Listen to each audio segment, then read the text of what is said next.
I'd like to call to order the meeting of the Mayor and City Council for the City of Taneytown for the month of October and ask Councilman Wentz to lead us in the pledge. I pledge allegiance to the flag of the United States of America and to the republic for which it stands, one nation, under God, indivisible, with liberty and justice for all. Good evening, folks, and welcome. We've got kind of a light crew tonight, as you can see. Councilman or Councilwoman and Mayor Pro Tem Diane Foster is on the Maryland Municipal League Board of Directors, and she has to attend a board meeting first thing in the morning, so she's gone to Annapolis to do that, so that's why she's not here. Councilman Frazier, I'm not sure why he's not here. I did get a call yesterday saying he couldn't make the meeting on Monday night. Of course, there wasn't any meeting on Monday night, but I let him know that today and told him that we were convening tonight. Well, here comes Robin. Maybe Donald will be here. Is Donald coming? He won't be here. Okay. Well, then that answers that. All right. Well, that kind of fills you in on why you see vacant chairs. So we'll begin the agenda anyway. Our first order of business is the approval of the minutes for September the 5th, September the 10th regular meetings with the corrections, and the closed session report and minutes of September 10th, and the closed session minutes of October 3rd. And before I ask for a motion to approve those minutes, I'm going to read the minutes from the October 3rd closed session, so you may vote on them all as a group or individually.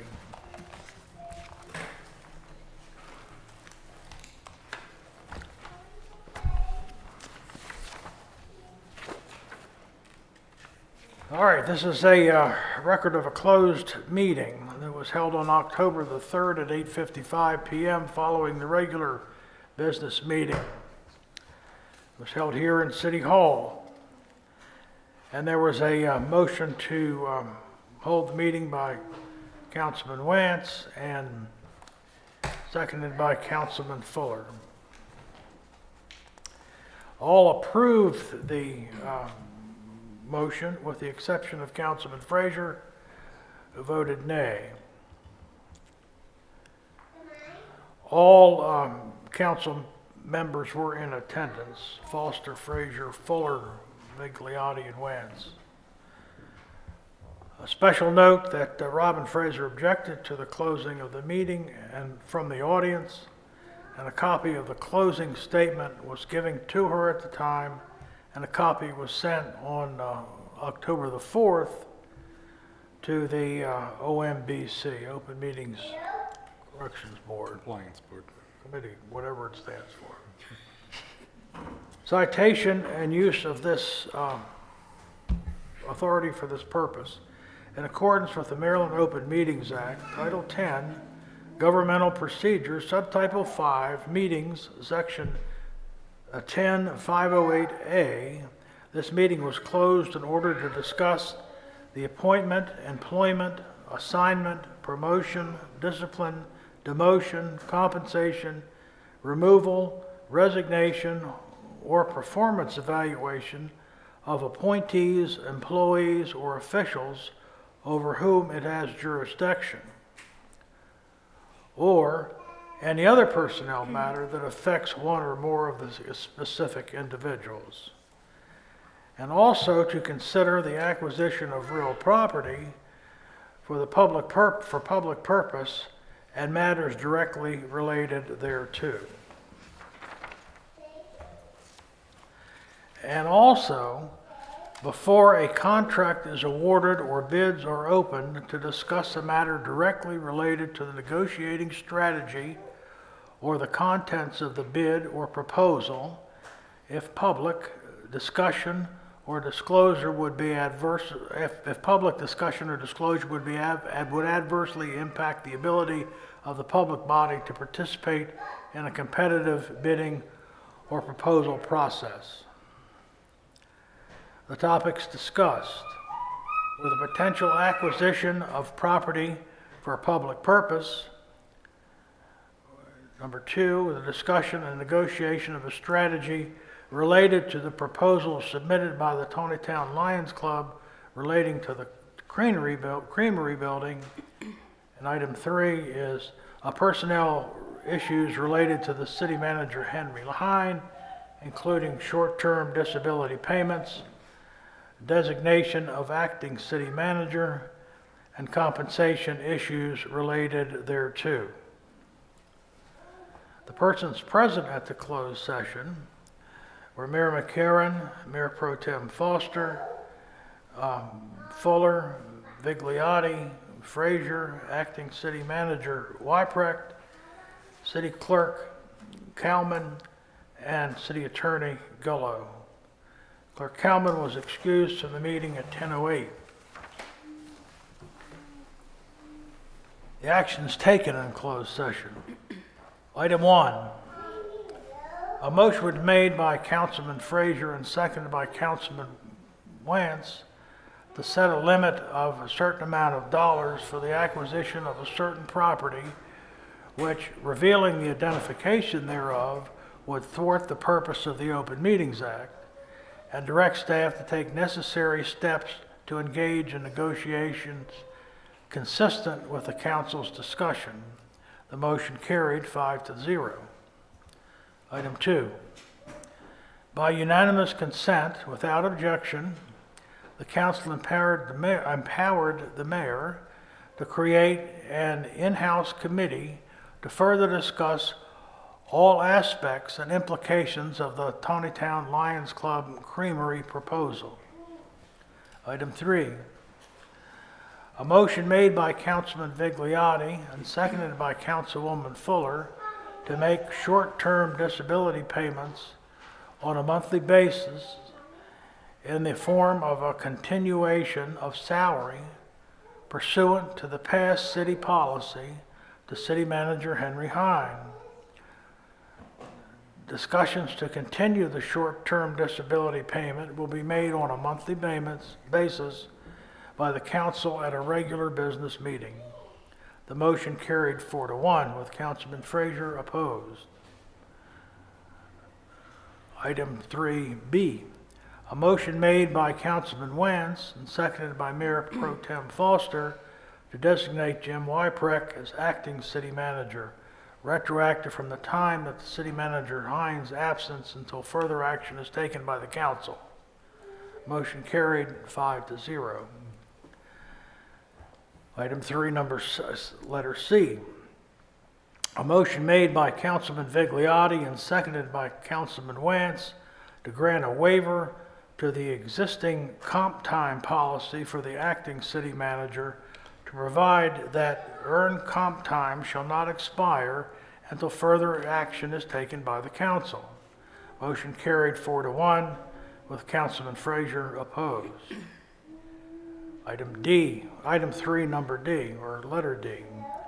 A motion made by Councilman Wance, seconded by Councilman Frazier, to grant the waiver to the existing vacation leave policy to the acting city manager to allow any vacation time currently accrued at this date to be carried over until the next calendar year if not used thereto.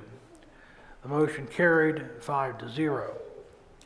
Councilman Wance made a motion to adjourn, which was seconded by Councilman Vigliotti and passed 5-0, and we adjourned at 10:29 p.m. So I ask, is there a motion to approve the minutes corrected in addition to the minutes of the October 3rd closed session? So moved. Is there a second? Second. All in favor, say aye. Aye. Opposed, like sign. So carried. I feel winded already. Well, you haven't opened your water yet, so I know. still a while to go. That's the next thing. I'm gonna, after I read this next sentence, I'm gonna open my water and sit back and listen. I have great pleasure to introduce someone to you who met with Economic Director Nancy McCormick and I a few weeks ago with a very interesting proposal, and asked him to come before council to discuss it. This gentleman's name is Gary Castile, and is a sculptor of some renown who lives in Gettysburg, and has a idea to present that would include an establishment of a National Civil War Memorial here in Taneytown. So, Mr. Castile, if you'd like to address the group, I would be anxious to hear what you have to say. Thank you, sir. I appreciate that. Thank you all very much for having me this evening. This is a great honor, believe me. Coming over from Gettysburg, it's rather interesting. I was born and raised up the hollers in West Virginia. The roads coming to Taneytown reminds me a lot of Preston County. So I'm going to pull this chair out here in so that we can get a better view of what we are trying to do. First of all, as the mayor said, I am a sculptor, a professional sculptor. I have been all my life. I studied in Italy as a marble carver, and came back, went to Vietnam, did my duty, and got into the sculpting trade, and I've been sculpting since then. My work is basically historical in nature, simply because I love history. And a lot of commissions that I've received around the country over the decades have gone into national parks, city parks, corporate centers, whatever it may be. But that's how a professional sculptor makes a living. It's rather interesting at times. But what I learned several years ago, talking with Superintendent John Blanchard, who used to be superintendent of Gettysburg National Park, we learned that there is no National Civil War Memorial. Every other war the United States has been involved in has a national memorial. Why is that? If someone has an answer, I would certainly like to hear it. Because we have researched, we've gone all the way to DC, there is no answer that we can come up with. So, my goal, loving the history, placing monuments around this country, is to correct that shortcoming. That way is to erect a National Civil War Memorial. How do we do that? And what have I done? It has been underway for close to 15 years. The one thing that I've learned in the art world, and I tell a lot of young art students this, I really don't care how good you are at art. It takes 2 points. You can take the degree and throw it out the window. If you lack either one of these, you will never make it. That is dedication and flexibility. That's what will carry you to the end. That's what we have done with this National Civil War Memorial Project. We have dedicated and we have been extremely flexible in putting this together. Over the years, we have put together a 501c3 nonprofit organization, the National Civil War Memorial Commission. It is in the state of Pennsylvania. We have put together a proposal, and my wife Suzanne will hand out those proposals to each one of the council members, along with, and I'm going to brag, a booklet that I wrote several years ago on the making of the General James Longstreet Monument for Gettysburg National Military Park, for one reason. If you read this, you'll learn what it takes to be a sculptor, and then you'll understand why you're doing what you're doing. So she will hand that out. That is the proposal explaining why we need the memorial, where it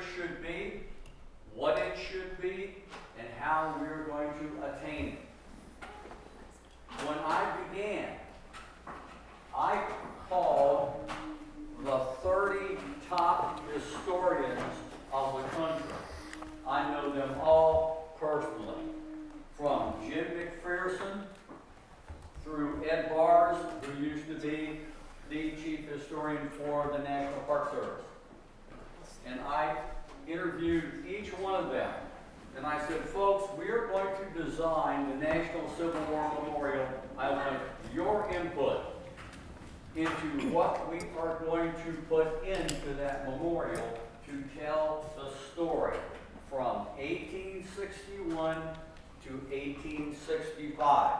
Not before, not after. A true war memorial, but it will tell the story. Now let me back up. I have, as I said, done memorials around this country.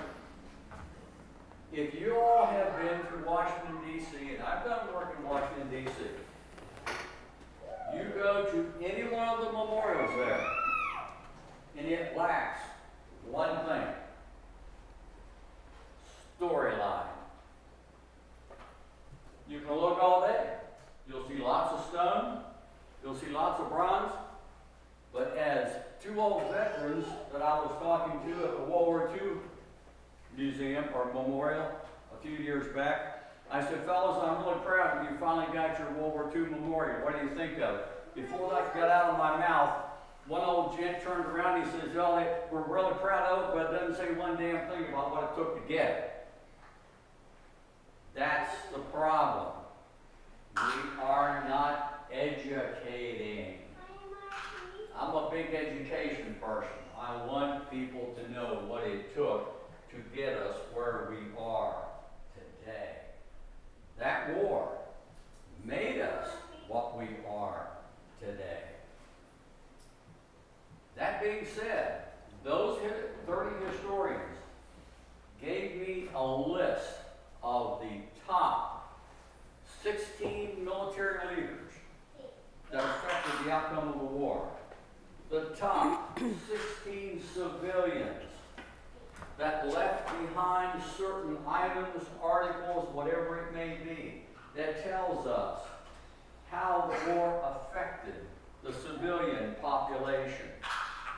20 events that will be shown artistically of particular events during the war, from the first shot fired, the Battle of Gettysburg, the assassination of Abraham Lincoln. All important events. Other items will be displayed as well, and I'm going to explain that as we go. But all of these items will show and represent a time in history that we should be, one, extremely proud of, and two, knowledgeable of, so that we can take that to our grandchildren. Okay. That being said, that's pretty much what you have in that proposal that you have in front of you. Now, what we have done here is we have designed a monument that is 90 feet in diameter, 10-foot high granite walls, 4 entrances, northeast, southwest entrances. Allegorically, the Mason-Dixon line with the modern-day U.S. flag flying at its highest staff. Then you have the north and south flags lower of 1861. That tells us that's the separation line. At each entrance, you will have 2 life-size bronze figures of infantry, artillery, cavalry, naval. Those were the branches of the military at that time. Sorry, Air Force. Around the entire complex are the flags of the states and territories of 1865, not today. All right.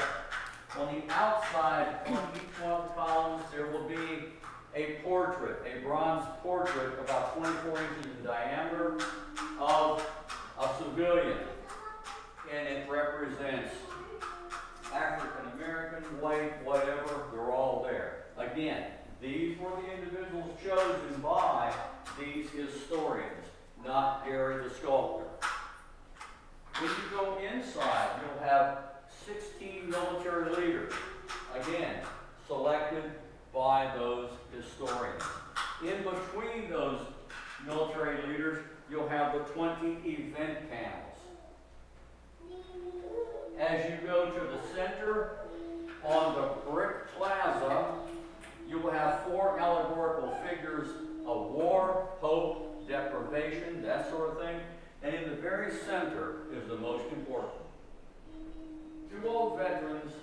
in their reunion uniforms, sitting on a bench, speaking with the children. That says it all. That brick plaza will be bricks as we have it here. These will be part of the fundraiser. They will be sold and placed in that plaza, north, south, whatever, as long as they were a veteran of the war effort or a governmental figure. They will be placed in that plaza, and there will be a brick locator as well, placed there. So, we'll do that. And then, interesting note, over the time that we have been doing this, I have been constantly bombarded with phone calls from individuals wanting to know, where is this going to be? When is this going to be? How is it going to happen? We have the History Channel waiting for the call. They want to do a documentary of what it took to put this together. We have the bus door companies calling, wanting to know, when can we put it on our travel list? Where can we go? Where do we park? We have corporations wanting to donate. We have individuals wanting to buy bricks. We need site. We need location. And before we get to the question and answer period, no, it's not going in Washington, D.C. Why is that? There's no space. Why isn't it going in Gettysburg? Simple. National Park surrounds Gettysburg. There is a moratorium on monuments at Gettysburg. And the city has no properties to put it on. We know that Gettysburg brings close to 2 million people a year. How far are you from Gettysburg? 12 miles. Doesn't take long to drive from Gettysburg. The economic impact that you will look at in that proposal was done by the University of Michigan. It's very clear. Everyone that I've had look at it and knows what we're looking at has always said it's light, meaning it'll bring more. If you look at that, they estimate around $14 million the first year for the area, simply because tourists. Are you ready for the tourist? Do you want to bring dollars to Taneytown? If you don't, then you'll reject this. If you wish to have something significant that pulls in the economic dollars, and in the evening, they have dinner and go away, which means we don't have to worry about building more sewer lines, upgrading electricity, all of those community affairs. All we need to be is concerned about location and what it can do for Taneytown. Over the years that I have been looking for this site, and in between other projects that I've been doing, I have sculpted on this project. 1/3 of the project is done. We have photographs of those pieces. They're all there. If you wish to see these pieces, you come to my studio and I will show you that work. It's done, ready. All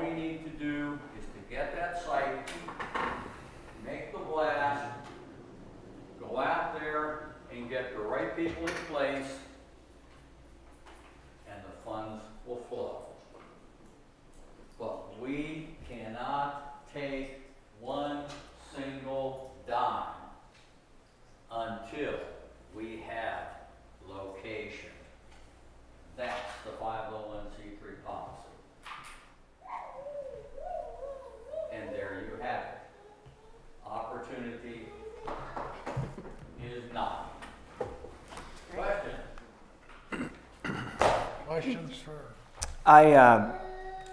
You've made a very compelling presentation. I'm really excited about this idea. And, certainly, if I could be so forward as to say I'm in favor of it.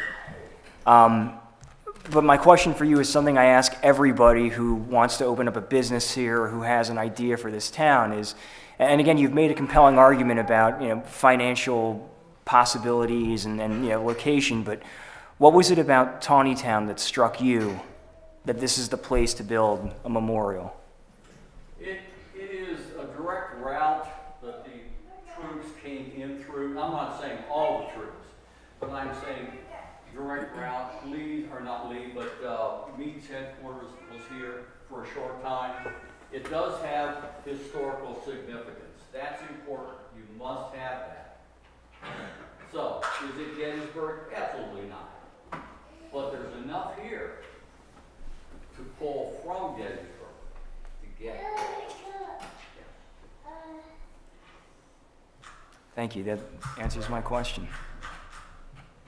Mention the size, how much land or site, how big is this site? Well, again, this is about 90 feet diameter, but now we have to remember one thing.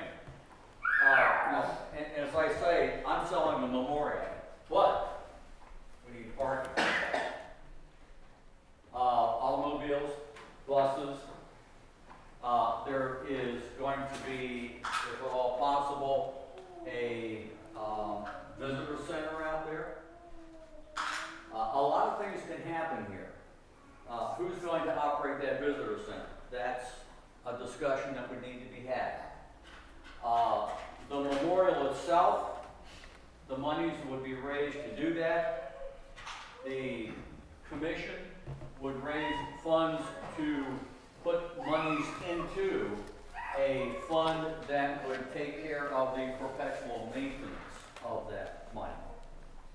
So that's not an issue.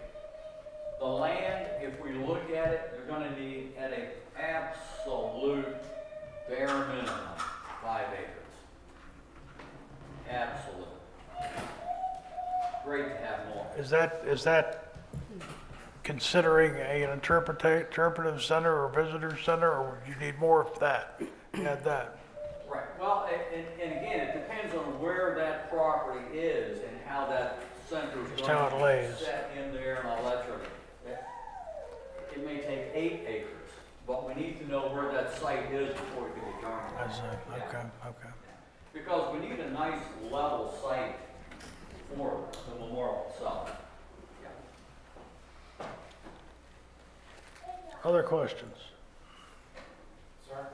There's one on the floor. Sir? Can I ask? Have you identified any parcels in town that meet your needs? No, I have not. Do you know if there are any parcels in town larger? I don't have a clue. I am not in the real estate business. I have not been looking. Thank you, Jeff. Would this be any part of the National Park Service? Would they have anything to do with it? No, sir. National Park Service will not touch it for one reason. They do not wish to take on any further monumentation. I have done a lot with the National Park Service over the years, and I can say that very openly. Yes. Now, that doesn't mean 20 years from now, you might get a request. Yes, sir. Is the National Park Service aware of what you want to do here? They are aware of the National Civil War Memorial, but not here. And the city of Gettysburg does not have any land for it? No, sir. They know about your project? Yes, sir. And who, if the funds don't come in after it's built to maintain it, who will maintain it from now on? Well, if the funds don't come in, we don't build it. No, but after you build it, you're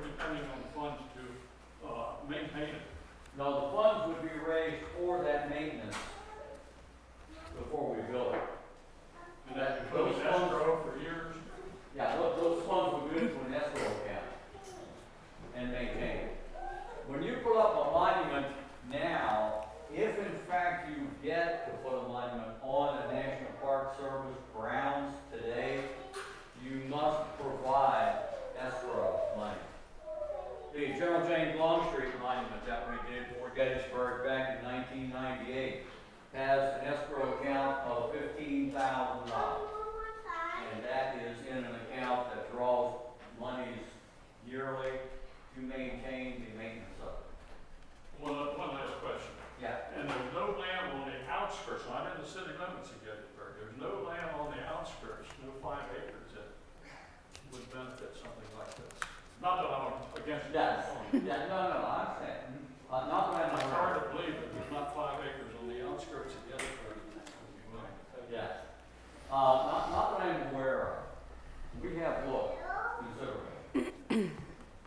One comment that I've kind of followed up on since our conversation is that, of course, Taneytown's located on the heart of the Civil War Trail, and we've contacted that organization who is very much interested in moving this project forward. So Yes. they're pretty excited about it themselves. So it's there's a heck of a lot of possibilities, a heck of a lot of things to talk about before we make any long-term commitments. But I think that what we have here could be a great boon for the city of Taneytown and the whole area. You know, that it strikes me very fitting that this monument would be placed in Maryland, being a neutral state or being a free state, neither north nor south. And I think that states a lot about the purpose of this monument and the ability to, even after 150 years, reconcile our differences that still separate us as a nation. So that's kind of a side benefit, I think, is to have it on Maryland soil. I agree with you 100%. We wanted to place this memorial close to the Mason-Dixon line. So that raises, yes. Given the current political climate, have you started getting any backlash about this or any kind of negative feedback in terms of trying to build any kind of monument to the Civil War that was anything that might have to affect anyone? I have not received any backlash from this, no. And let me say this. Monumentation, I don't care what you put on. You're gonna have some backlash. It really doesn't matter. I can plant a rose bush in my backyard and someone's going to complain about the odor. You know, it's called respect and education. We need to understand that past and how important it is. We all have to accept that. We all have skeletons in our closet. But if we understand that and accept that, we go on and our children are a lot better off. So is there possible backlash? Very possible. And I would be a fool to say no. Can I make one request? Sure. If you have a minute, if the council does not object. Yeah. I'd like to get a photograph Sure. for our Facebook page. I run a bed and breakfast right around the corner. There you go. Helps out. I just wanted to get maybe turn it around and give the council the background if it's amenable to the council. Sure. Jay, maybe you should over.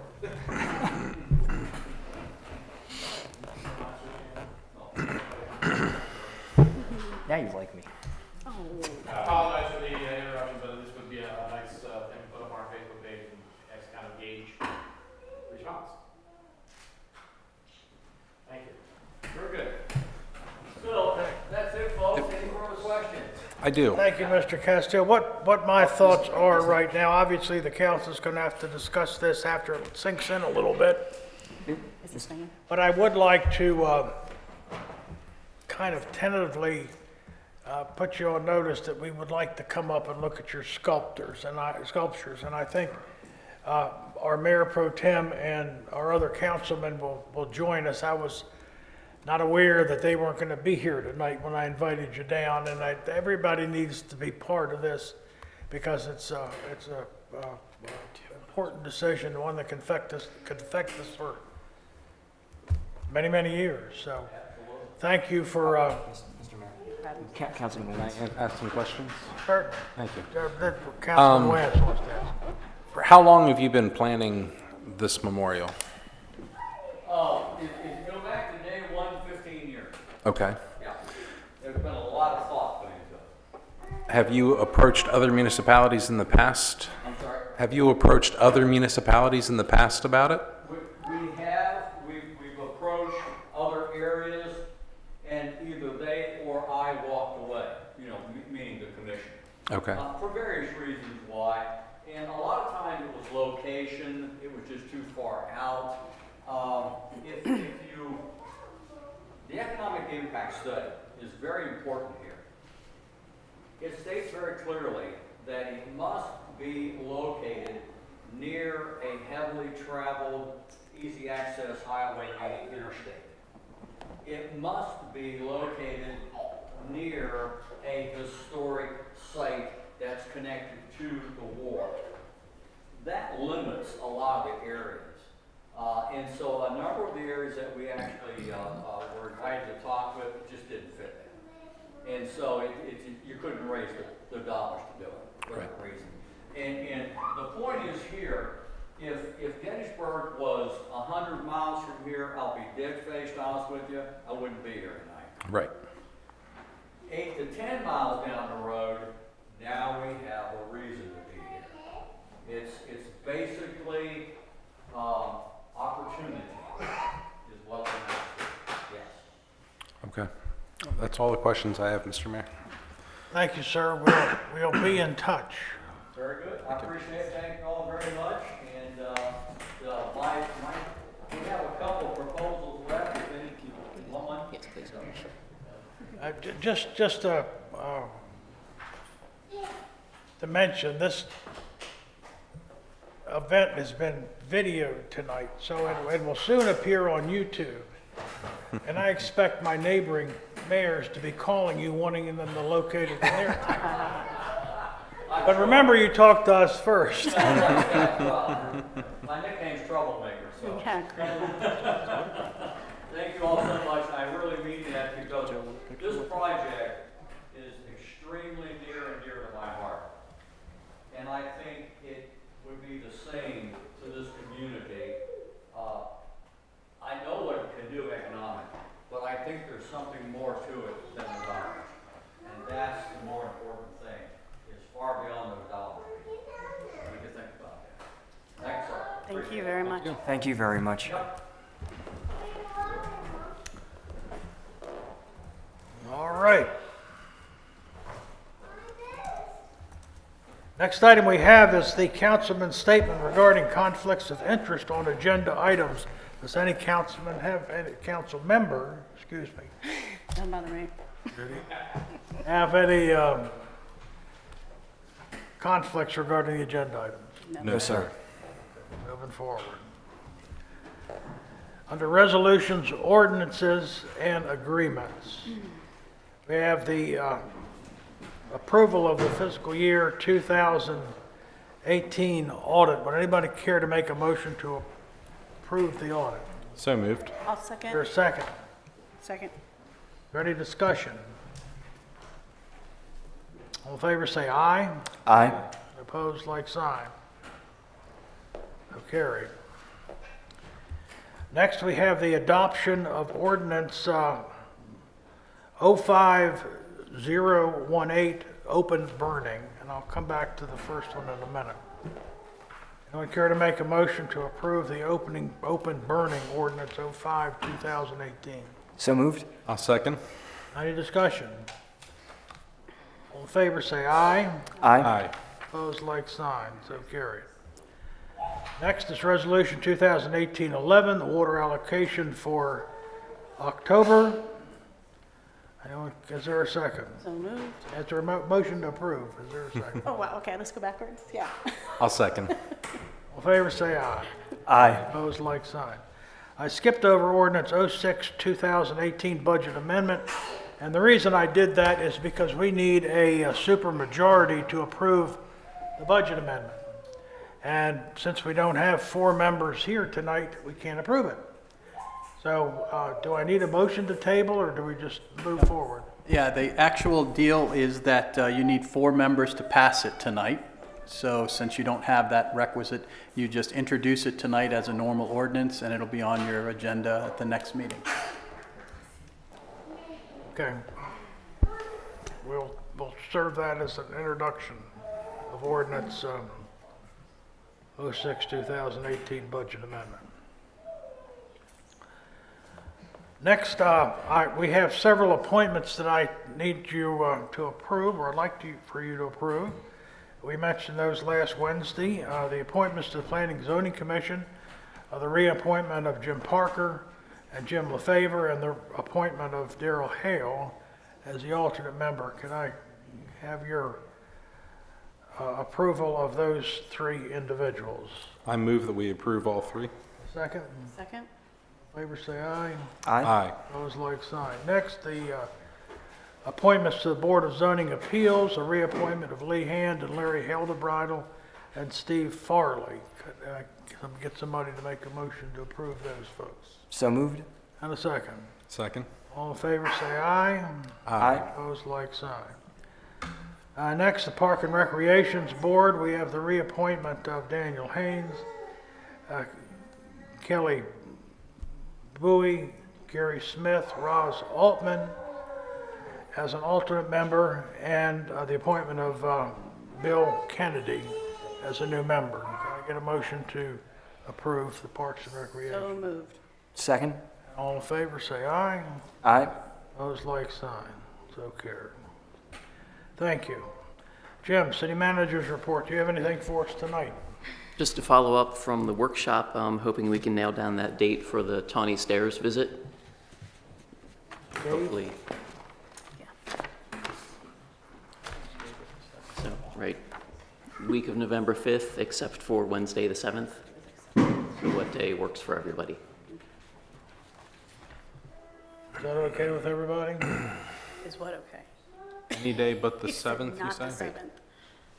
Well, I think we should avoid the 6th. That is Election Day. Right. So that would leave I us agree with that. either the 5th or the 8th. 8th is what, a Friday? Thursday. Thursday?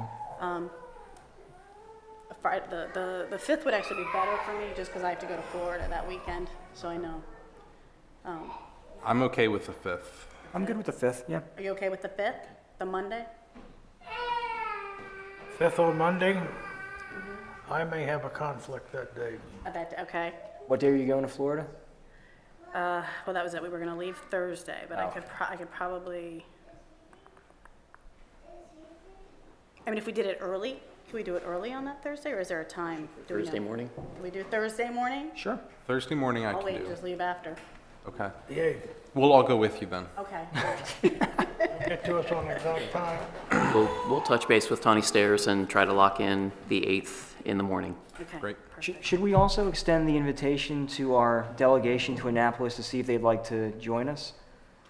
That would be a good idea. That's a good suggestion, Joe. Why don't we do that? It depends on the size of the group that Tawny is Willing to open to having. The delegation may have toured the facility when Congressman Harris was up. That's true. So they may not, I'll check with Nancy and see who was there. I don't remember exactly, but they may have already been there, done that, so. Gotcha. I just figured, But if they haven't been, we certainly should extend the Yeah, invitation. well, just as a courtesy either way. Alrighty. We will lock that date in, and just a couple other quick items. Next month's meeting, November 11th is Veterans Day. It's on a Sunday. Typically, the office would close the following Monday, which would be your regular meeting. So if we can decide if we want to just push back one day to Tuesday and hold the November meeting on Tuesday, I don't know my calendar. The 13th, yep, thank you. Or we could just say that That's it's silly to give agreeable. people off a holiday if it falls on a Sunday, you just do away. I know, any excuse. Well, I mean, I have no problem either way, Monday night or Tuesday night. It doesn't bother me one way or the other.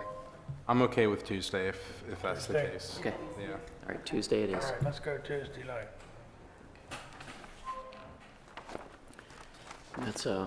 That's all for me unless anybody has questions. I just wanted to ask you, did you have the meeting earlier today off the O'Brien? Yes, only a couple folks showed up for it. And of those, there was some concern about O'Brien now becoming a through street as opposed to the dead end, you know, concerns about traffic. And you may be hearing from that individual a little later. And, but hopefully the fact that as many people didn't come out this time as came out with the last meeting, hopefully that means that folks are in general comfortable with the project. And but again, you know, as kind of expected, there's some concern that, you know, folks who are used to living on the dead end are now going to be living on the street that goes through. So Just out of curiosity, were they told originally that that was going to be a through street? I mean, was that always understood, or? that was part of the project vision from the beginning, but not everybody lived there when the project Right. started. And probably didn't question. So for some folks who are new to the area, that's, you know, new. Okay, I was just curious. Thank you. The Jim or Mayor, I don't know if either one of you know yet. Is the are we going to have a Veterans Day observance this year at the Legion, or do we not know about that yet? I have not heard anything from the Legion. Doesn't mean I can follow up and send an email. I'll let you guys know if something. There's also, Thank you. Thank you we very usually much. also receive an invitation from VFW and Harney's, so you might want to touch base with both.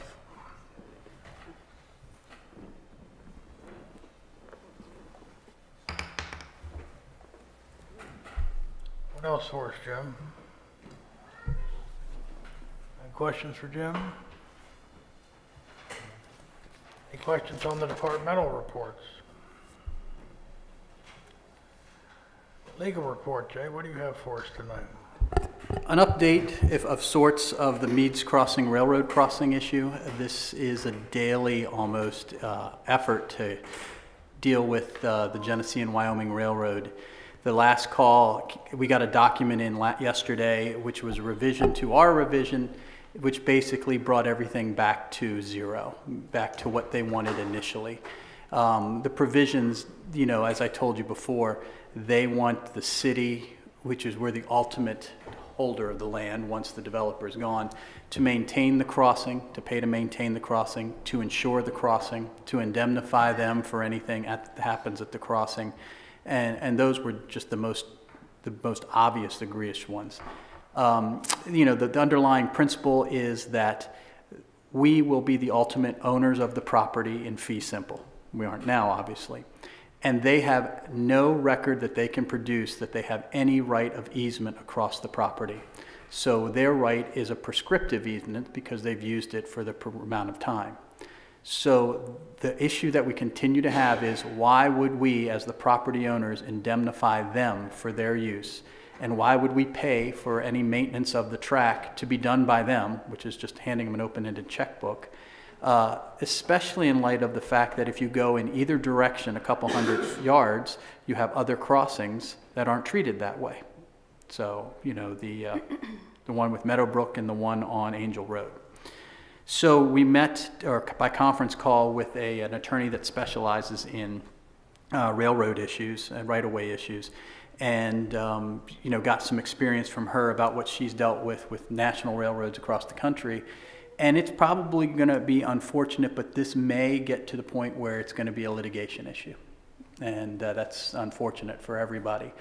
I'm not sure exactly what our role would be in that, since we only have a future interest. We have a contractual interest because that land is going to be ours according to the plat and the Public Works Agreement, so we don't have a lot of the heavy lifting, but we would obviously have an interest that would need to be protected there because ours is the ultimate interest, and that's the problem that we seem to have, is that while they can agree at this point in time, you know, there'll be a safe crossing, the developer will pay to put it in, it'll meet all the standards and yada yada, then the developer leaves and we have it forever.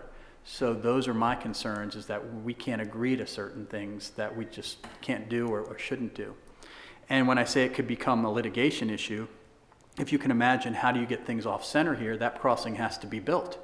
And so the developer may actually have to go to court to say to a court, I need you to declare that we have the right to the underlying rights here, they have those rights, and kind of think of it like a divorce case. If you all can't work it out, the judge is going to work it out for you. And we need to make sure we're parties to that, because we don't want it worked out that we ultimately foot the bill in the end. So is it the root of their contention with this? Is that they just don't want to be responsible for payment, or they want to receive some kind of payment in the... That, but it's more of a mindset in the fact that typically railroads are worse than the government. They have the right to go through here. They have the rights to do everything they want. You as the property owner have no rights, and should you want to go over, under, across their railroad, you need to get their permission, and then they're looking to create more rights. If they had a right-of-way dedicated to them, and you wanted to go across something that they had an ownership, even if it's a right-of-way, this would be the case. But this is like somebody who crossed your lawn for a period of 20 years, and now you want to do something on your lawn, and this person is going to say to you, I have the right to go across there. Well, yes, you do, but that doesn't prevent me as the underlying owner from doing what I want. So it is going to be probably an unfortunate issue. And one of the other mindsets is there's no one local. I mean, we think Maryland Midland is in Union Bridge. They're not making the decisions here. It's Jacksonville and Connecticut right now that you're dealing with. So it's also in their mind, like if at some point in the future they decided they wanted to do something, would they have to come to us for the rights? It's going back to your point about the rights.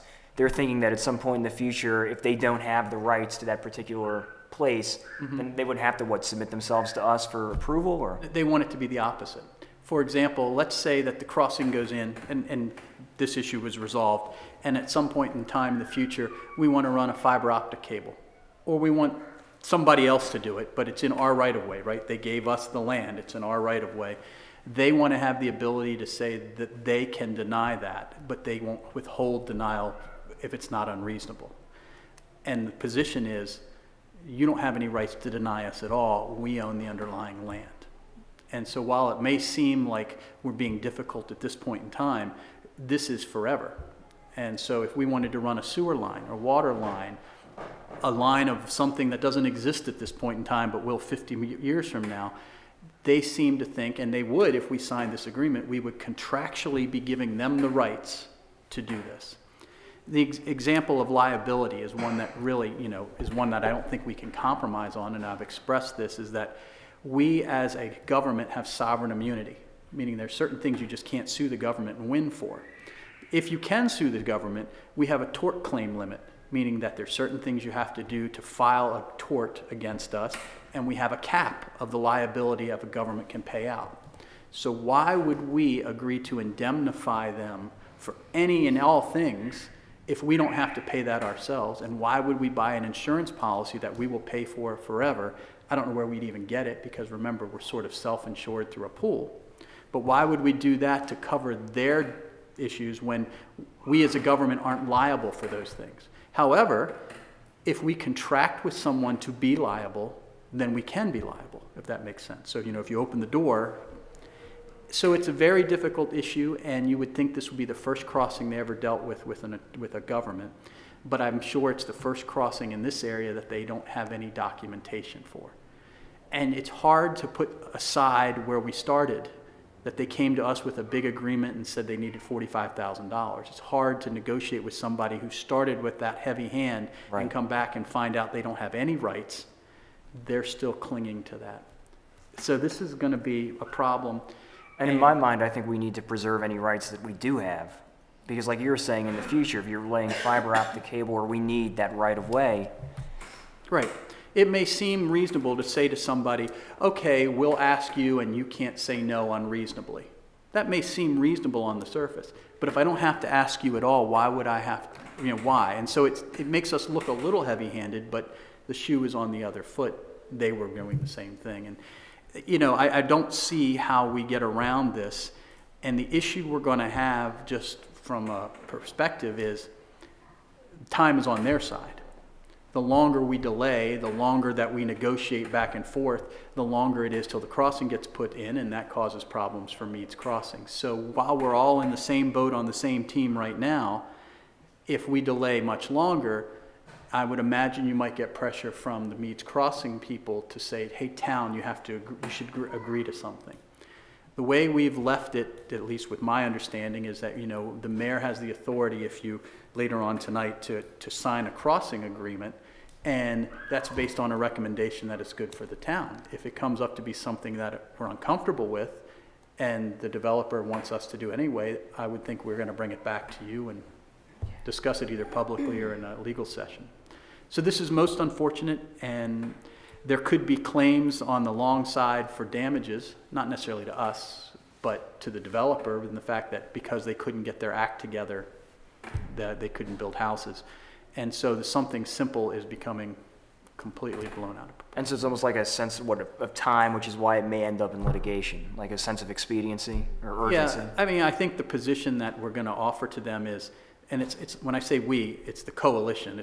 The city's not out front for these issues, but for example, we are going to construct a crossing in the next 30 days. If you do not have an agreement to us in those 30 days, we will be using this agreement or this procedure or whatever it is, which will then tell them, okay, they need to go into court and get a restraining order against us. Or we go to the court in the same time period and say, we need a declaratory judgment declaring that we have the right to do these things. You can see how messy that is. So it's unfortunate. And they're using political pressure. I mean, not them, meaning the coalition. Our group is using political pressure through the state, through the governor's office. They're aware of it, and it's one of those things. So that's the only update you need to know, is that that's not going according to plan. Everything else is still as I told you. Are there any additional agencies that can be of benefit to us?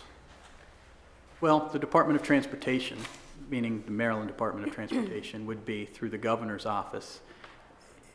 And the developer has the contacts to do that, even better than us to do those things.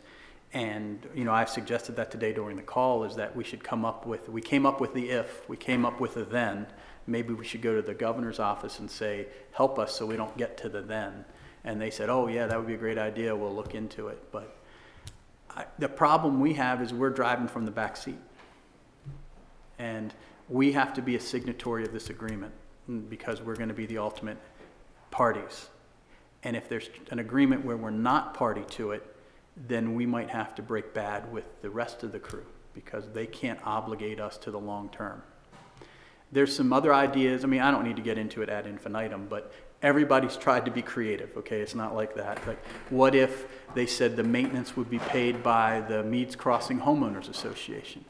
Well, that sounds great because they're in that chair. They're not here, and we'll make them pay until it happens, and you find out that the crossing fees are $25,000 a year, and the homeowners are saying, why should we pay? It's a public road.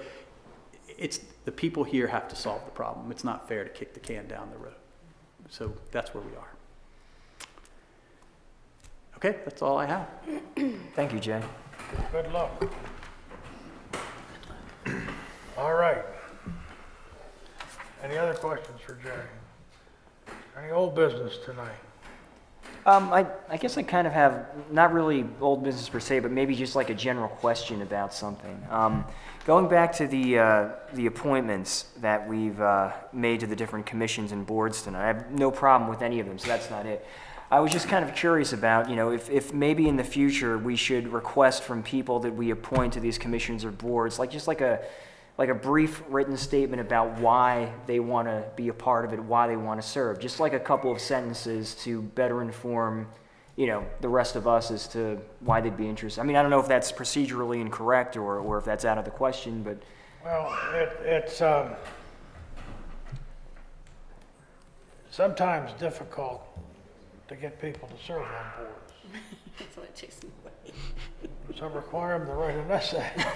Well, just a couple of May sentences. not work. Maybe they could just show up and say that. Well, yeah, Excited to be working. Yeah, I mean, because, I mean, I want to know that these are, I mean, again, not doubting any of these people, but I know in the past we've had like absentee members who say they'll do it, but then they never do it. I have a very thorough application on the Parks and Rec people. All three of the people who applied for that vacant spot provided resumes. And typically, anybody that would apply for a particular position would supply a resume. Daryl Hale didn't, just simply because he was the mayor pro tem for a while. I mean, everybody kind of, at least I kind of know him, so I really didn't feel like I would require him to fill out a resume. But that, if it was somebody they didn't know, I probably would do that as a normal course of business. And that's, you know, again, that's not to doubt your trust or to doubt your capabilities or these people at all. Just, you know, it's a matter of, you know, procedural organization. If I didn't know anything about them, I'd probably require a resume. So that's not a bad suggestion. Oh, that's it from me. Okay. All right, let's move into new business. The monthly financial report. Anybody care to make a motion to approve the monthly financial report? So moved. For a second. Second? Any discussion? All in favor say aye. Aye. Aye. Opposed, like sign. So carried. Next is the accounts payable. Anyone care to make a motion to approve the accounts payable? So moved. For a second. Second? Fight over it now. Any discussion? All in favor say aye. Aye. Opposed, like sign. Next is the amendment to the RKK inspection contract. Anyone care to make a motion to approve that amendment? So moved? Is there a second? Second? Any discussion? All in favor say aye. Aye. Opposed, like sign. So carried. Next is the approval of the contract amendment for the street holiday lights. Anyone care to make a motion to approve that? Do we make that motion, or do we make a different? So here's how this goes. You did not amend the budget to transfer the funds out of fund balance to the budget. However, you can still amend this contract because you're not expending the funds just yet. So if you want to direct it, that it can be done, realizing that you have now obligated the city without budget funds available. So you've made it's not like you haven't made an appropriation because you haven't spent it. So let me say it differently. If you don't do the budget amendment, you will not be able to pay this bill when it comes in. If you're planning on doing the budget amendment in November, the bill hopefully comes in after that, or make sure it comes after that, then you have made the appropriation, if it makes sense, what I'm saying here. Otherwise, you need to wait until the next meeting. I think we should wait. All right, let's table that item until we get our budget amendments passed. Do we have to vote to table it, or does it just stay on the agenda till next month? Let's vote the table. Is there a motion to table? So moved. Second? Second? All in favor say aye. Aye. Opposed, like sign, so carried. Next is the authorization of the mayor to execute Meads Crossing Railroad Crossing Agreement, which won't happen, so. Well, you should go ahead High hopes. you should go ahead and make the authorization, and maybe that'll be the optimistic way this will happen. So. So moved then. Second? I'm not signing this. All in favor say aye. Aye. Opposed, like sign, so carried. Let's begin with council member reports and begin with Councilman Wance. What would you like to report to us tonight? Taneytown Lions fall baseball is trying to get as many games as they can. As you can imagine, with the weather being the way it is and the effect it's had on the parks, it's been a challenge for them. It's a little light in participation this year, but it sounds like a lot of the sports are having that same issue. In November, the Lions baseball organization is going to be possibly adopting a new set of bylaws, and also they'll be having elections for new board members. But other than that, they're getting ready for next year in fundraising and hoping to have a very successful spring and next fall as well. Other than that, I don't think I have anything else, Mr. Mayor. Thank you. Councilman Degliani. Some pretty exciting news from the police department. So as everybody will remember, over the end of the summer, our police were challenged to the lip sync video thing. They did that fantastically. We got a lot of really good commentary and press about it. And the officers have decided, in particular Jared Marshall and Steve Sakadalis, that they would like to participate in No Shave November in order to raise money for cancer charities. And the whole idea being that the officers would not shave throughout the course of the month. They would help to raise awareness, they would solicit donations, they would encourage donations and participation if anybody like you would not want to shave for November. And you could not shave. Yeah, I was you not could sure. not That'd be shave. great. And you know, it's one of those really cool ground-based community organization kind of efforts where, you know, once again, the police want to lead the way to do something that will not only enrich the community, but will benefit any number of people. I think this is a fantastic idea. I have handouts in case anybody's interested in learning more about the efforts or participating. And again, the entire idea is to help raise money for cancer, to fight cancer. All right, this might be interesting. I'd like to find out more about it, but it might, is this something that would be open to the community in general? Or just to Well, the community is allowed to people like policemen and council people? The community in general is allowed to participate. The police specifically are going to be collecting donations for the charities. And the officers themselves, from what the chief told me, will be having a contest of their own where on Halloween, everybody who's participating in the department is going to have a picture taken of themselves clean shaven. And then the last day of November, they'll have their pictures taken again. And the community will get to vote on which of them has the best beard. What do you think, folks? I'm looking forward to it. I was, my first thought, this is better than what my first thought was. What he was talking about, the idea of the video and the lip sync and all, I thought the next statement was they're gonna try out for Dancing with the Stars. Oh, jeez. They weren't that. That was my biggest fear.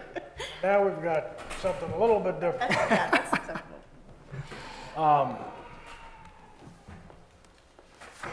I guess I don't have any problem with it. Anybody else think it's something I don't know we need to take any action of any kind other than just say, Yeah, we support them, and you know we're interested to see look, how it works out. I think it's a great idea, but I'm clean shaven for a reason. I did not inherit good beard growing abilities, so we'll just not. Considering that I am of Italian descent, every day is No Shave November for me. But that is it for me. One day it'll happen. all right, All right, my turn. your turn, Councilwoman Fuller. Yeah, so we just recently had our engagement and outreach committee meeting out in Annapolis. One of the things that was brought up is that all the municipalities are going to, for the month of November, come up with a way to support the opioid awareness and the crisis. One of the suggestions was to get all of the city workers, as it were, to have a Purple Friday.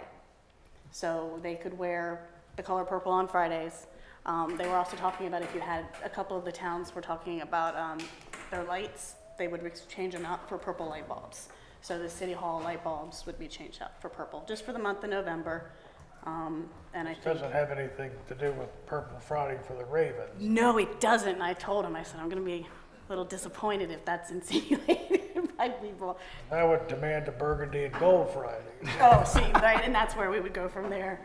But they are gonna kind of talk about it at the conference Thursday. Everybody on the committee is gonna be wearing purple to kind of introduce it, and anybody that's working towards their banner city qualifications can use this if they, take a picture and post it on social media and include the hashtag. So there'll be more information coming. So that is it for me. I didn't have anything particularly other than I was disappointed to see we had to postpone our Fall Fest and our pet parade and alike. I understand why we did. I just wished we would have been able to handle it a little differently. One of the issues that I've heard from several people is that we should have taken the banners down when we ended up canceling the event, and the banners are still up, by the way, so you might want to say something to somebody about that, Jim. And maybe in future, with future events, we can have some contingency plans, such as the idea of moving the vendors out to the bowling alley to help them celebrate their 40 years was an excellent idea, but why couldn't we move the pet parade out there? Right. That would have worked. So those are the kind of things that we probably need to talk about. But that's really all I have had to say.